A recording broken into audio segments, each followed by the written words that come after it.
I feel like I've been really lucky. And then the places I've been able to go to, in my high school yearbook, I had to say what I wanted to do when I graduated. And I said I want to be a traveling bum, an educated traveling bum.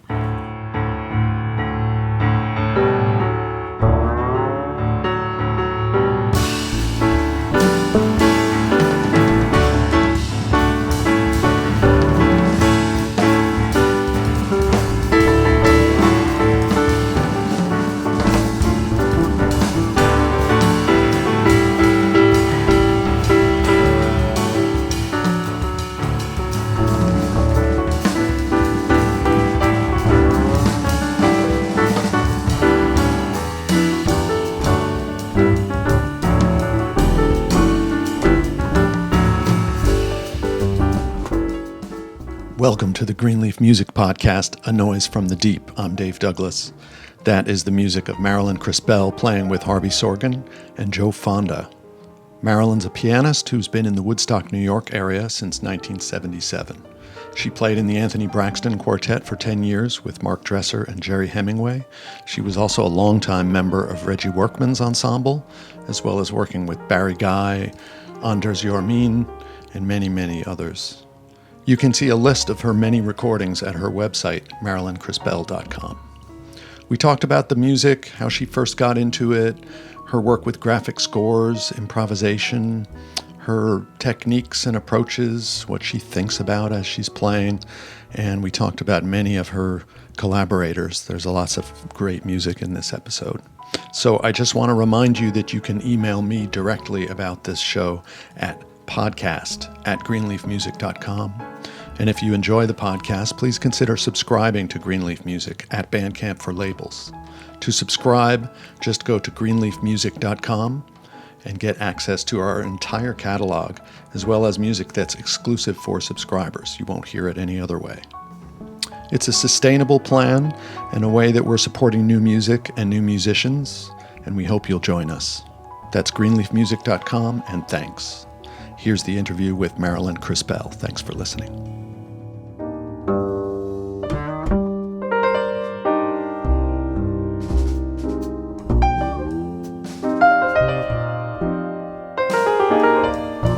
Marilyn, thanks for agreeing to join me.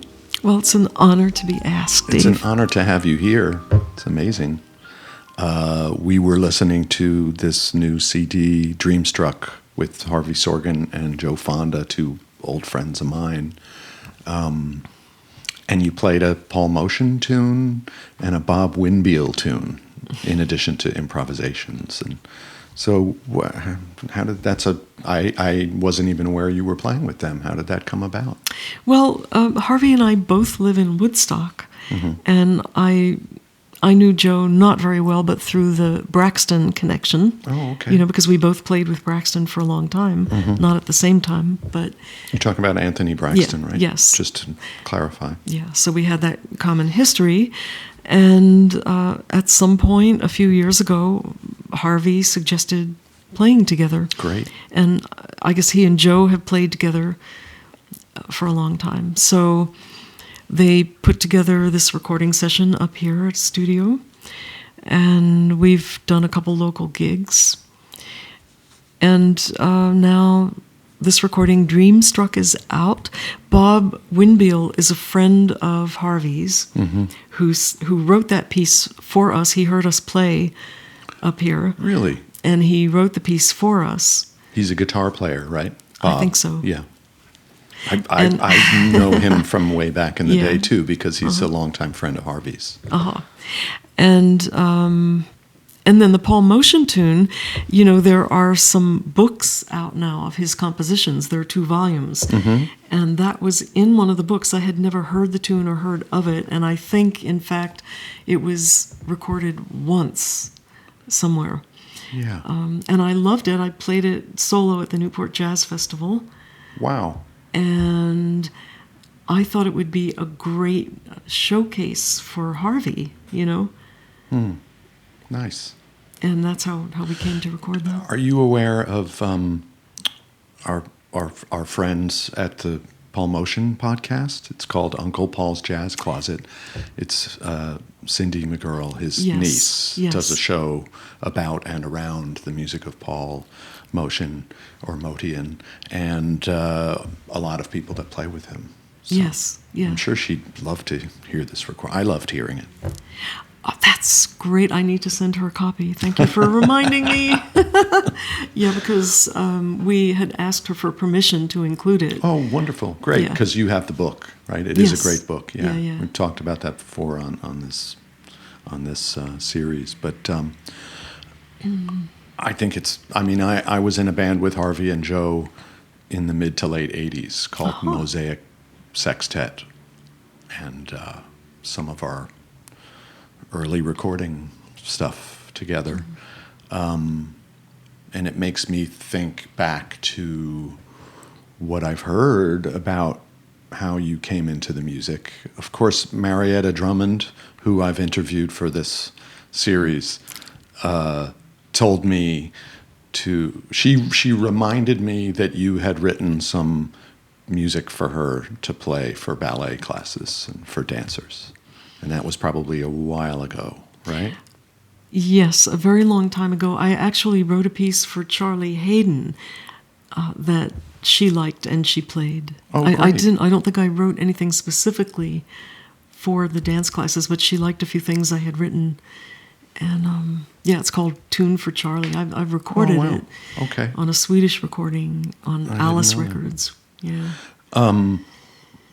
Would you say that, what I've read in various places is that you say that you began as a classical musician. Do you feel like that's accurate? Yes. I started studying classical piano when I was 7. And when my family moved to Baltimore, I was 10 years old. And I started studying at Peabody Conservatory there. Mm-hmm. And there was a woman there named Grace Cushman who taught theory, harmony, and composition to like pre-college kids. Mm-hmm. She may also have taught at the college level. And she had a music camp called the Junior Conservatory Camp in northern Vermont. Wow. And I went there for 4 years, and it changed my life. I just lived to go back there every summer, and we had a composition forum every Monday. Wow. And it was that is so great. So this is like middle school and high school age, and you're already composing, and but you still use the word classical. So there was no improvisation. There was a lot of improvisation. Because in her theory classes, everyone, even if they weren't a pianist, had to be able to play stuff on the piano. So when we were studying perfect fifths, everybody had to be able to improvise using perfect fifths, and the rest of the class would clap the time, and that person would sit at the piano and do an improvisation with perfect fifths. And also... Wow. That should be like standard procedure at every musical institution. It absolutely should be. She was a brilliant, brilliant teacher. And I've never met another one like her. You had to be able to sing, play, hear, and transcribe everything, basically. And we analyzed everything. So the word on the street is that it was when you heard Coltrane, probably from the 64, 65 period, it was when something clicked in you and you felt a connection to that music. Yeah, it was a love supreme. I was living on Cape Cod at the time with a jazz pianist, and he had a great contemporary jazz record collection. And he was out one night playing a gig, and I put on a Love Supreme and had this kind of otherworldly experience where I felt like my life changed in that moment, and it never went back. But I'm sure you didn't abandon all the lessons you'd got from this wonderful teacher either. You must have applied everything that you'd been given up to that point to this new... That will always be a part of, because it sounds, who I am. What you're describing sounds so much like improvisation and real-time music making and instant composition. And I guess not all of that comes from jazz per se, but it's certainly... You know, the instinct of Marilyn's made me a delicious cup of coffee. And reach across. Yeah, She's pointing at it. You can't see that. The other thing is they had a dance program at this music camp, and I was on a scholarship there, and one of my jobs was to improvise for the modern dance classes. Wow. So that's not jazz as you see it. That wasn't jazz, no. Okay. Between what you call classical and what you think of as jazz, do you think that it was hearing Coltrane that made you cross that divide? Yeah. Do you see it that way? Yes, definitely. Okay. Right. So the fundamental content of the music changed for you. Yes, the emotional content. And also harmonically, there was a kind of crossover because if you listen to Honegger and some of the more modern classical composers, they use a lot of fourth chords, and McCoy Tyner was playing a lot of fourth chords, so that was a sort of bridge for me. Interesting. And when I first started playing, I was really trying to imitate McCoy Tyner, and using a lot of fourth chords. And actually, the first time I improvised with someone was with the guitarist Baird Hersey, who was living in Boston at the time. And I remember he brought his guitar over, and I was terrified. It felt like jumping off a cliff with no parachute, nothing. And he said, "Just start playing and don't stop." So that was kind of my modus operandi for for quite a while, Simple rules. Yeah, until I started playing with Braxton, and he said, "Have a beer, relax, leave a little space." Wow. Because I had been told, just start playing and don't stop. And so that's what I did for a few years. You were in Braxton's quartet for, 10 years, right? It was Yes. one of my very, very favorite bands when I first got to New York, and with Jerry Hemingway and Mark Dresser. Yes, at the beginning it was John Lindberg on bass. Right. Yeah. And then, but for most of the time it was Mark Dresser. I saw there was also a recording before that period where you were with Anthony Braxton and Ed Blackwell was on it. It was a live recording from a little bit earlier. Anyway, don't need to dwell on that. But so one of the fascinating things about that Braxton quartet was just all the different strategies and rules and sounds and grammar, let's say, of the music. And having read the book Forces in Motion, which I think everyone should read, it's such a masterpiece, and you featured prominently in there. Graham Locke is the author, where he describes Anthony's thinking to some degree, and I've played with Anthony. I feel blessed and lucky to have done that. Do you feel like you had to change your approach to what you've talked thus far about various phases you went through? Was this like an entirely new chapter for you? Nope. This was like a carryover from the contemporary classical composition I had been doing. The language was very similar, but totally different in the sensibility. I say all the time that I think Anthony Braxton and Cecil Taylor were the true synthesizers, the true bridges between so-called Western classical music and jazz or contemporary improvised music. What they did was really authentic because all of those influences were there in Anthony's life from a young age. He was listening to Stockhausen and, to the jazz masters. So in a way, your education was the perfect... It was the perfect mix of things yes. to bring to the table for him. Because there was a lot of complex sight reading involved. Yeah. And he doesn't like to rehearse, and we never knew what he was going to play at any gig, so we would have to bring the entire book with us, which was very large. Yeah. And often he would bring a completely new, very complex piece.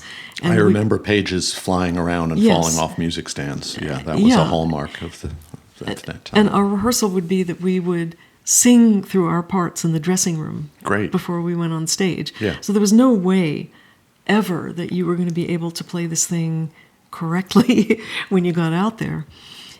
However, he didn't want you to. That was part of the point. He said more interested in the collisions and Yes. what you find in the mystery of not quite getting it. Yeah, he always said if you play his music perfectly, you're not doing it right. Wow. That wasn't what he wanted. And the entire time I played with him,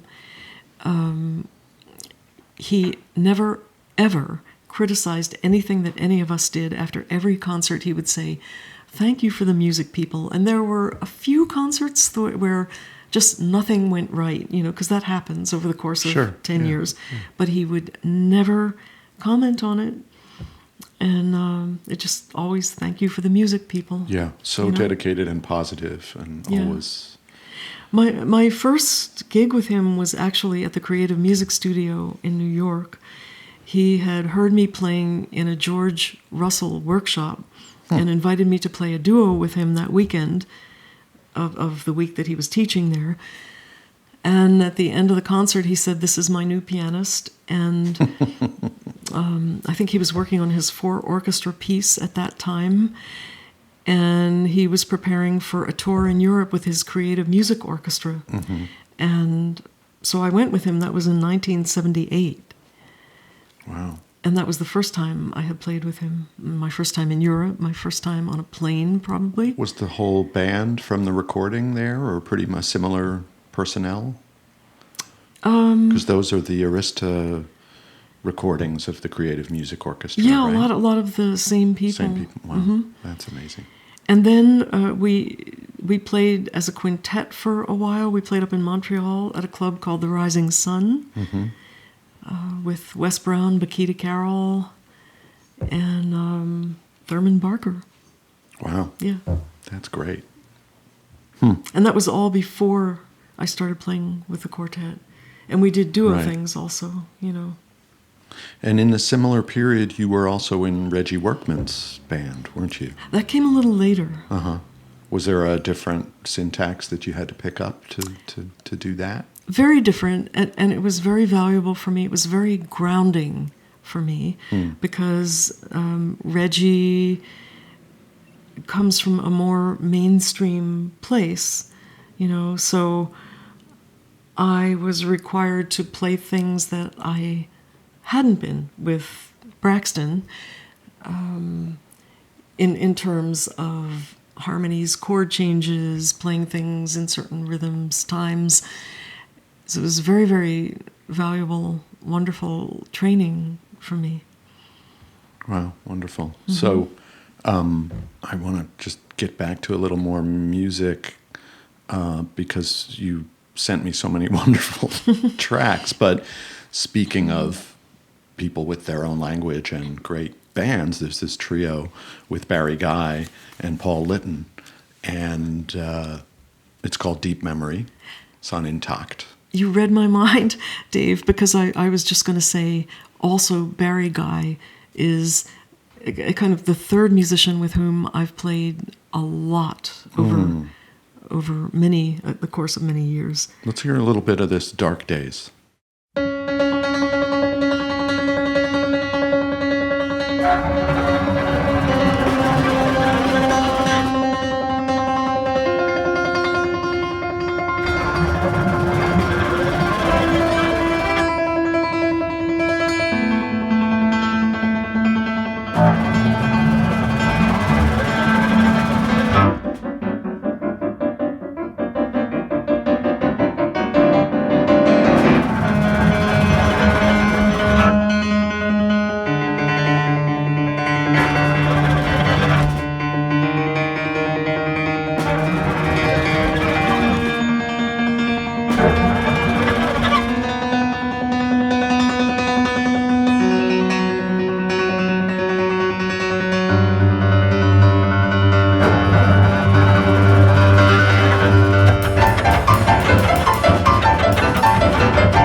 writes suites for the trio, and they're often connected to series of paintings. He's very, very into visual art. Yeah, I've theater. seen some of his scores, and they're incredibly rich and detailed and Yes, expressive. he studied architecture. Is that right? Yes. I didn't know that. So actually, I've seen an exhibition of his scores at the Huddersfield Art Museum or Art Gallery. You also make graphic scores, don't you? Yes, to a lesser extent, but I've been involved in. Last year, I was involved in a collaborative art music project called Gradations of Light with a Scottish printmaker named Joe Ganter and Scottish saxophonist Raymond MacDonald, who I played with over the past few years. And she works a lot with grid patterns, and both Raymond and I collaborated with her on the artwork, and Raymond tended to fill in the spaces with different color patterns, and I did more drawings on top of them, kind of Cy Twombly style. And there was a big exhibition here in Woodstock at the Kleinert James Art Gallery last year, and she also did animations of the artwork. Wow. And there's a beautiful catalog you can see online. I saw it because it's at your website, MarilynCrispell.com. Yes. There's a link that opens up to all of this artwork and graphic scores that you're talking about. Yes. Oh, and the whole thing was called Drawing Sound. Drawing Sound. But my big project with her was Gradations of Light, which was part of that exhibition. I mean, it raises the question, to take it back to the music, just how you see your music is so, let's say, fluid about the intersection between what's written and what's improvised. And do you see, well, I guess the first question, do you see the way that you're making graphic scores and the other kinds of notation you use as a gateway to opening up improvisation? Well, my drawings were very improvised, which is one of the things I love so much about Cy Twombly, my favorite artist, because his stuff looks very improvised.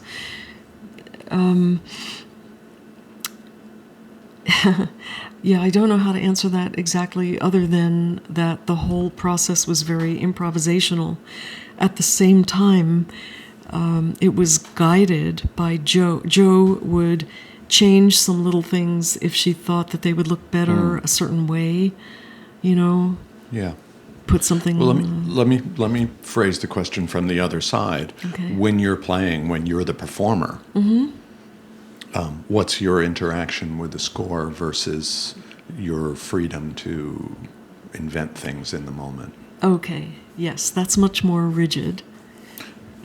What do you mean rigid?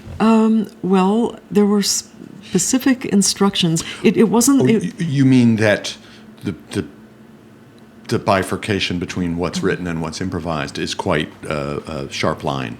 Yes. Wow.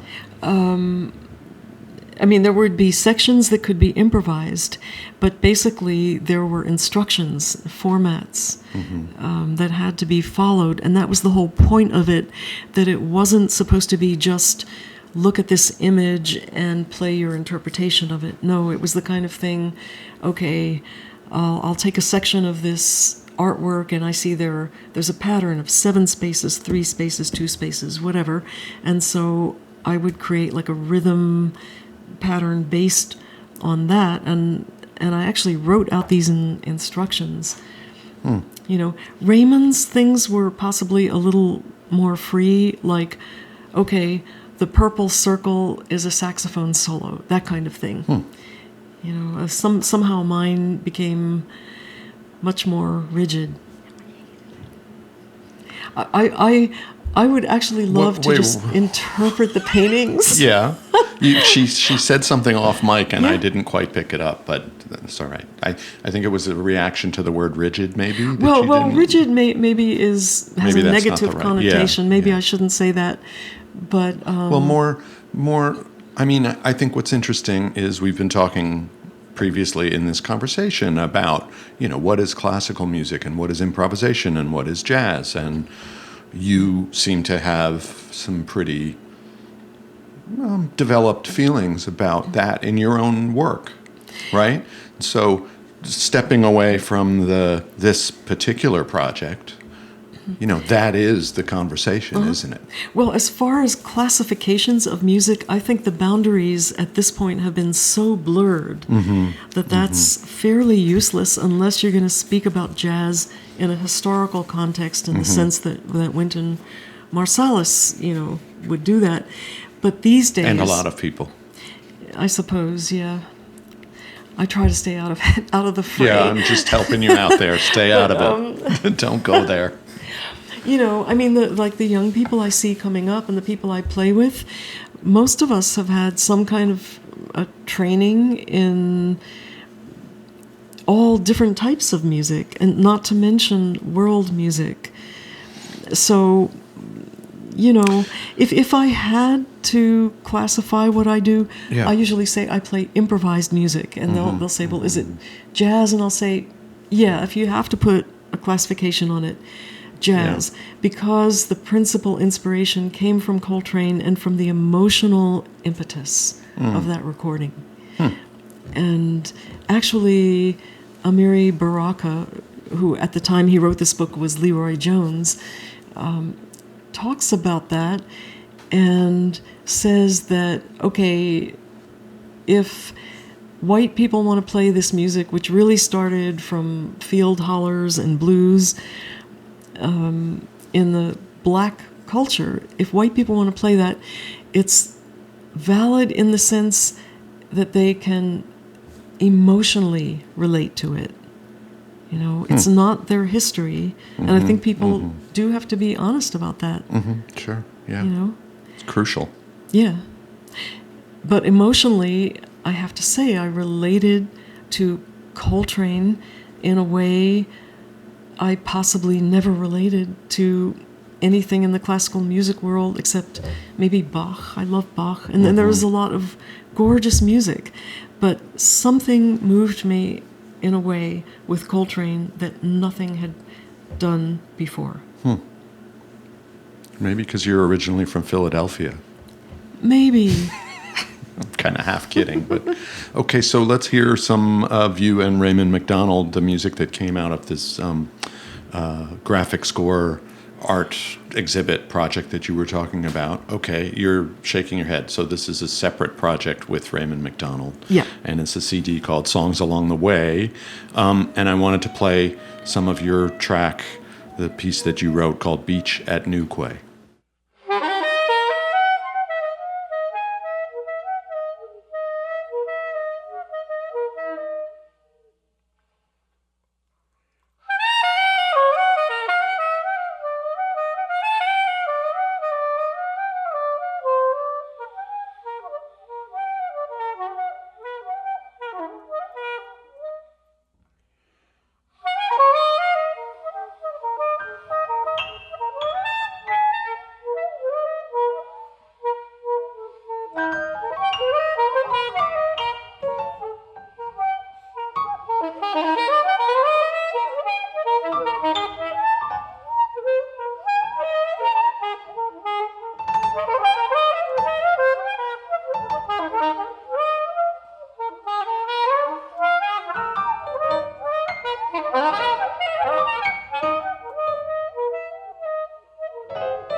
in the past couple of years, I've gotten very interested in electronics.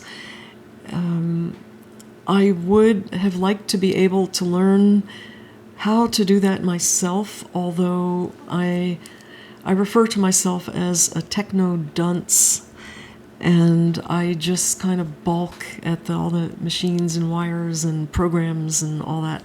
So what I've done instead is to work with people like David Rothenberg, who's very good at that. Yeah. And now also Gunhild Zyme, who has been studying that, and you'll hear later a project that we did. I have some of that music, and it's wonderful. It's astounding.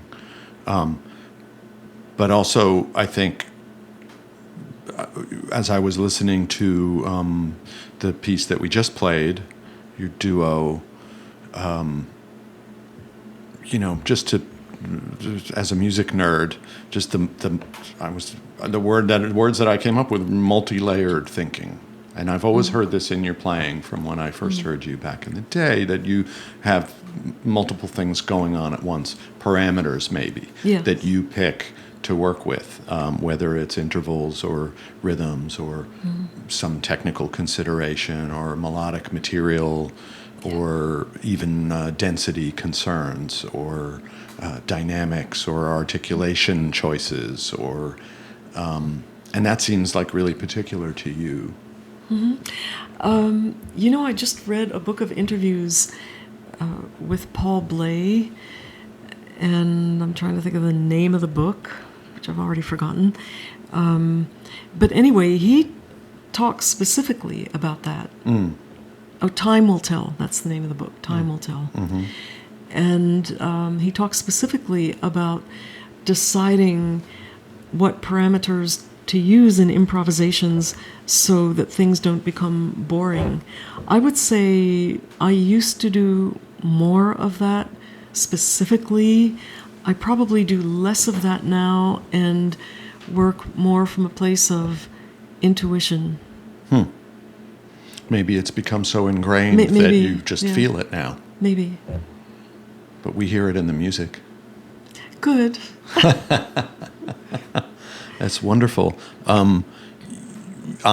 You came to the Banff workshop some years back, and I got to see you leading groups of musicians, and that was really wonderful. I remember all of us singing. But I see that you still are leading independent workshops on your own. Yep. And do you deal with these kinds of issues in those workshops? I do. I deal with the whole comp-prov thing, composition improv. There we go. Thing. I see. It has a name now, comp-prov. Okay. Yeah. And in fact, in a couple weeks, I'm going to Norway to work with a group called the Kitchen Orchestra, and they hired me to put together a piece for them. Great. And I'd say the piece is 85-90% structured improvisation, but very structured, not just a free-for-all. And when I lead workshops, I definitely talk about these things, about how you have to think compositionally, although when you actually start playing, maybe you have to stop thinking, But these are all things to consider when you're working on stuff. What kinds of things are you going to do? What kinds of language are you going to use? Anthony Braxton has all this language-related material, where there will be 10 different types of things you can do, long tones, trills, this, that. And so coming up with all of these things and finding different ways to work with them, I think Walter Thompson has done a lot of that kind of thing also, much more involved. But one thing that I like to do very much is to put together collage pieces and have 4 or 5 people in the class each contribute a section and then put those sections together as a piece. And people just come up with the greatest stuff, that I couldn't imagine. And the end result is really a collection of voices and it really surprising works. blend of And I think another thing that's wonderful about that is that the musicians are all writing for each other. It's Yeah. not in the abstract. It's Exactly. very concrete. Exactly. And they get very excited about it, too. It's like a spark. It just lights a spark. It's interesting because I went to New England Conservatory as a composition major, started out that way, and now I'm kind of relinquishing more and more control, to other people. In terms of the organization of your music. Yeah. Yeah. Or Interesting. just music. I mean, I still have Well, the I went things to- that I write. I'm pretty particular about how they are, Yes. how they go. Yeah. But I went to New England Conservatory also as a jazz trumpeter, and I feel like I'm less and less of a jazz trumpeter every year. So I know what you mean. You did this record. You mentioned it just at the beginning of this segment of our conversation with Gunhild Zyme and David Rothenberg. It's called the record's called Grenseland. Grenseland, it means borderland. Borderland, right? In Norwegian. Yeah. And one of the things that struck me about it in the context of this discussion is it's very improvised, but also there's a lot of production elements to it. There's electronic aspects, and some of that probably was done after the improvisation happened, and some of it maybe was done live while you were playing. It's all live. So you were hearing everything that we're going to hear as you were playing. Yes. Including the transformation of your own instrument. Well, I'm actually not sure about that. I'm not sure about that. We'll I have heard, to ask Gunhild and David. Yes, yeah. Gunhild is a great trumpet player from Norway. So this piece is actually your duo, just with Gunhild Zyme, but it's recorded and mastered by David Rothenberg. Yeah. It's called Diamond Snow.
Diamond Snow, it's you and the trumpeter Gunhild Syme, and you said she's doing all of her electronic effects in real time as you're playing. Yes, she has foot pedals and all kinds of, keyboards and things. And I was doing things inside the piano. Yeah. I was even singing on some of the pieces on that CD. You said that you have worked with electronic music, but that you don't like all the wires and this and that. But I suppose working with somebody like Gunhild and David opens you up into this new set of resources. Yes, and also I've done some things with Richard Teitelbaum. Yeah. Who plays synthesizer. And usually I'll try to just describe the kinds of sounds I want. I've just recently finished doing a recording called Dream Libretto, which is going to come out on Leo Records probably next year sometime.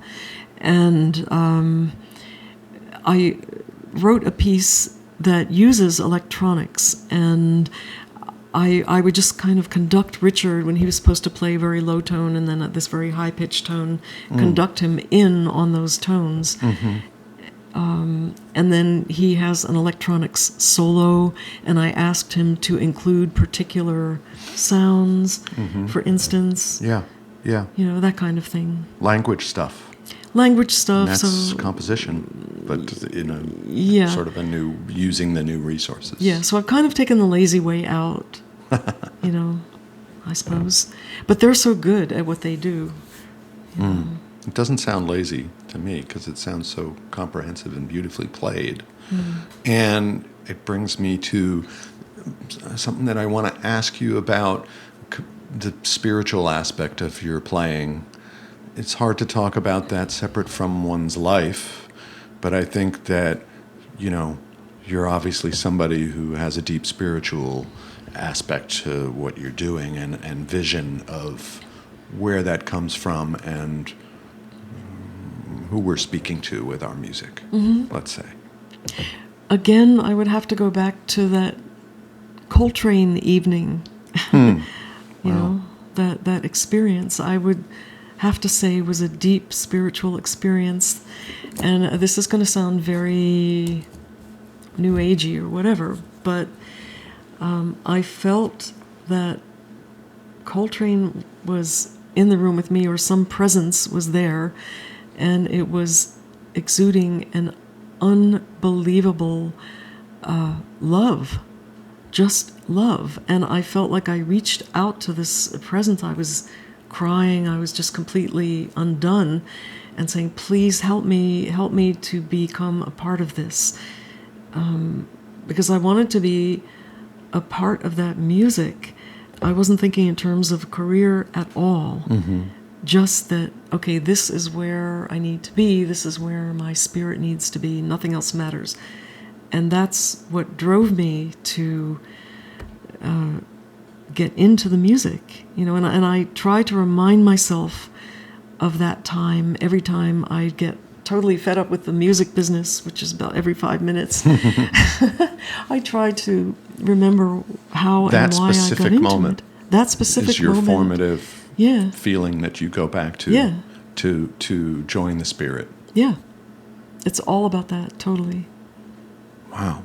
And if that's not happening, someone can have the most incredible technique in the world, and it just leaves me cold if I don't feel that kind of energy coming from someone when I hear them play, Wow. So you've had a long relationship with the guitarist C.G. Munoz. Yes. Who's a teacher and a spiritual being.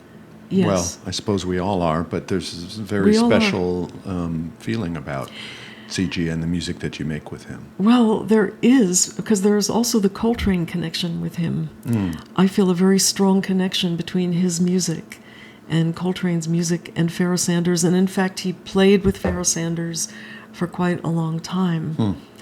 And he is not my spiritual teacher per se, but we have that strong connection. And I wouldn't be so arrogant as to say he's not my teacher on some level, But he writes these very simple, very beautiful, very profound melodies where I can be unabashedly romantic, and that's a side of myself that I suppressed for a long time, because at that point I was a woman in a man's world, and I was just trying to show everybody that, this is what I can do, and not being sentimental here. And demonstrate your strong side and not be quote unquote emotional. And and now when I play, you feel it's different now?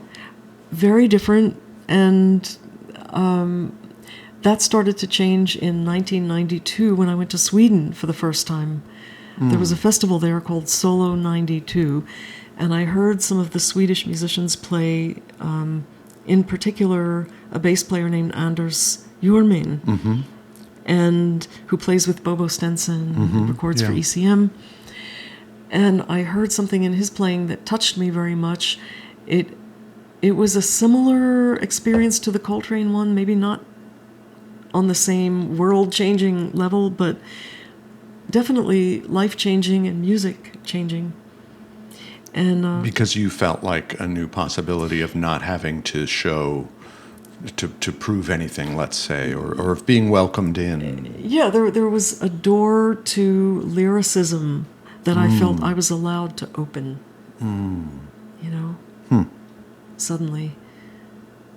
Wow. And then that was the beginning of my whole connection to ECM, a few years after that, which may not have happened without that Sweden experience. Interesting. Yeah. But also, do you think, as a woman playing today, that there's less pressure to demonstrate that, to counteract the biases that people have and presuppositions that people make? I don't know, because I don't care anymore. So So there you go. You solved the problem. yeah, I'm going to say what I want to say, and no matter, Wonderful. Well, that's great. But I think things probably have changed, because there are a lot more women musicians out there. There are like fabulous young women pianists. And, I mean, there's Myra Melford and Angelica Sanchez, Chris Davis. There's, of course, Irene Schweitzer, kind of, Sylvie Courvoisier. Sylvie, we could go on. Yeah. I mean, I'm sure there are lots of people I'm either not aware of or not thinking of at the moment. But and so many wonderful women musicians, Joelle Leandre, who can play any man off the stage, and has, if I have to put it like that. But so things have changed, I think, since I first started doing this. Good. Well, I'm going to play a little bit of you and Tsiji. Am I pronouncing his name right? Tsiji, yeah. Tsiji Munoz, Yeah. guitarist and composer of this. It's the album Auspicious Healing from 2000 on Anami Records.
I'm sure, well, I know that you have a lot of future projects coming up.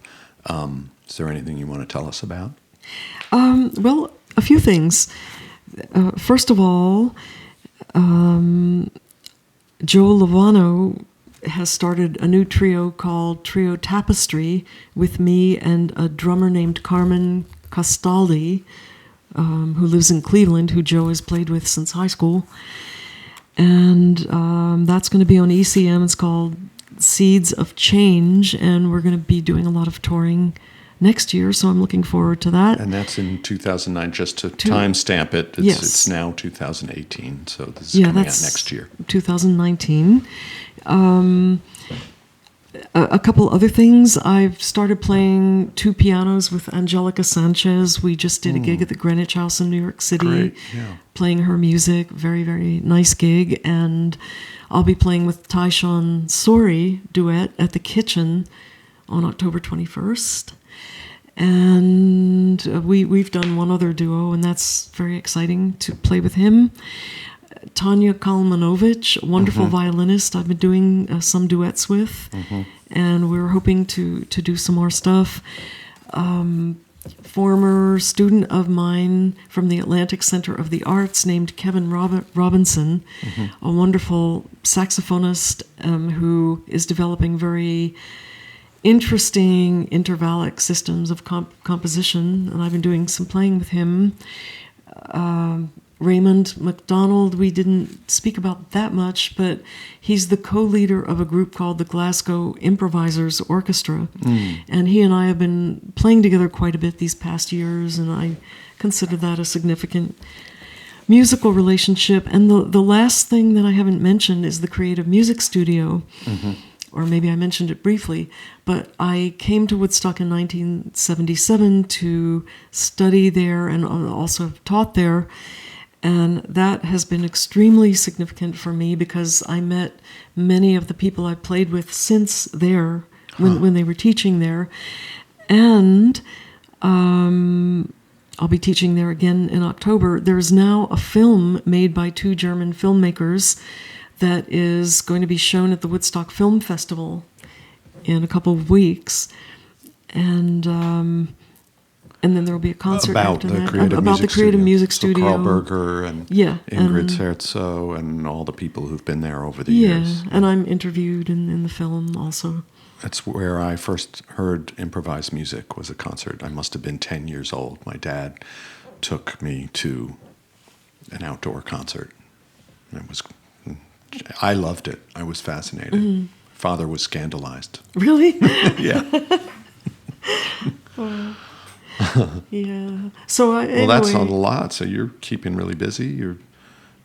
Seems like all of these new pieces and traveling all the time. Yeah, it's leading these workshops. Really busy period. And also in November, I'm doing a concert with the poet Nathaniel Mackey, wonderful poet. I think he's won the National Poetry Award. He teaches at Duke University. And we're going to be performing together in Milwaukee in November. Great. So, wow. So Tanya Kalmanovich sent me this recording that you made with her of a few different things. I guess there's a big suite of yours called Memoria that's going to be on a future album that you're working on. Yes, that's the 5-part piece that I referred to with the electronics that I conducted. Yeah. So we're not going to hear that. We're going to hear something of Tanya's, her piece.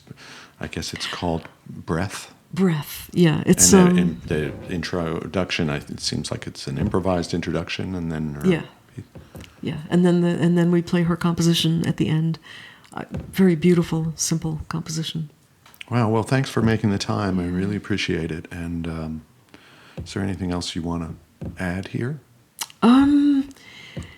Just that there have been there have been so many people, who I've played with and around the world, so many amazing experiences, and also some record companies that have been very supportive. For instance, Leo Records, who in the early days recorded anything and everything I wanted to do, no matter how weird it was. And all the recordings with ECM, which is another whole amazing thing, and Intact Records, other music and arts, many different labels that have been supportive, and I think also helped to shape the work. So I didn't want to forget to mention them. Well, yeah. And I've probably forgotten half of them. But I went to look at your biography at Wikipedia, which is, of course, not foolproof because they get things wrong a lot. But the list of recordings that you've been on, your own, and as a collaborating musician, it's kind of extraordinary. Yeah. Oh, FMP. I forgot FMP. Well, let's leave the labels out of it, Yeah. but just all the names of the musicians that you've collaborated with. It's really extraordinary. Yeah. And broad and diverse and seeing that we began this conversation with this new Dreamstruck record with Harvey Sorgan and Joe Fonda, and then we talked about Anthony Braxton and Reggie Workman and all the other formative, and Barry Guy.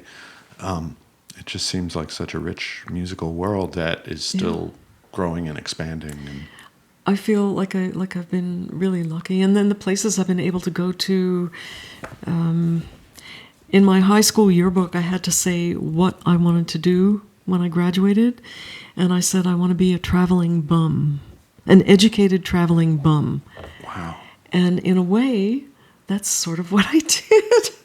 I mean, maybe not a bum, but I've been able to travel all around the world, not everywhere, but to a lot of places, and play with people, get to know people all over the world, be, part of their culture in a way that I wouldn't ever have been able to do as just a tourist. And I had amazing experiences in New Zealand and Buenos Aires, and still have relationships with all those people, and people still come to visit me and study with me and all that. Wow, So, that's great. Yeah. Thank you so much. But thank you, Dave. It's been such a pleasure for me to be able to have this conversation. So we'll go out with this piece, Breath, from your duo with Tanya Kalmanovich. Thanks.